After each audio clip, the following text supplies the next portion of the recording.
Je m'appelle Esther Mujao Ayo, je suis rescapée du génocide des Tutsis au Rwanda de 1994.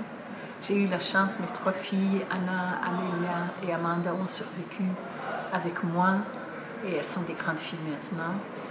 Il y a 10 ans, avec Souad Belhadad, nous avons écrit un livre, Survivante. C'était nécessaire que les gens n'oublient pas que ce génocide a eu lieu, que les nôtres ont été exterminés dans l'indifférence presque totale. C'était possible de prévenir ce génocide, c'était possible de l'arrêter, mais on ne l'a pas fait. Il n'y a pas eu de volonté politique pour le faire. Et ce livre, on l'a écrit un peu pour dire qu'on ne dise plus jamais qu'on n'a pas su. On a su.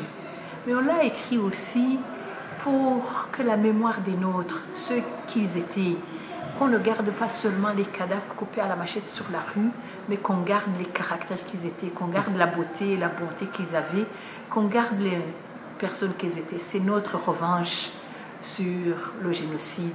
Même s'ils ne sont plus vivants, même s'ils ont été tués, mais ils sont vivants à nous et ils sont vivants pour les générations à venir. Nous avons écrit 12 ans après la fleur de Stéphanie, toujours avec Souad Belhadad, de nouveau pour dire que ça s'est passé et maintenant, qu'est-ce que ça coûte aux rescapés de continuer à vivre avec les bourreaux, de rechercher la vérité, de rechercher les corps pour les enterrer et malgré tout, de faire une vie. Pas seulement survivre, mais vivre comme on avait dit dans le premier bouquin. Et c'est pour ça que c'est 20 ans après maintenant, si cette pièce est jouée, de nouveau, c'est pas qu'on veut en remettre et en remettre, mais le danger est grand qu'on dise que ça n'a pas été. Le danger est grand qu'on oublie encore ces personnes. Et c'est vraiment de dire, c'est possible de vivre après un génocide.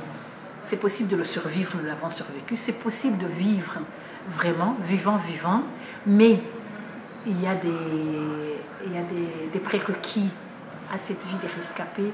Et encore maintenant, 20 ans après, il y en a qui n'ont pas encore eu justice, il y en a qui n'ont pas encore un toit, il y en a qui n'ont pas encore eu des soins.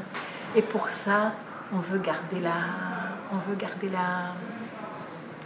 lumière allumée, on veut garder la mémoire, on veut que ça se fasse et qu'on ne dise pas, ça y est, c'est passé, ce n'est que du passé. Ce n'est pas du passé, c'est du passé, mais c'est aussi du présent. Et si on fait quelque chose, ça donnera un meilleur futur pour ceux qui l'ont survécu.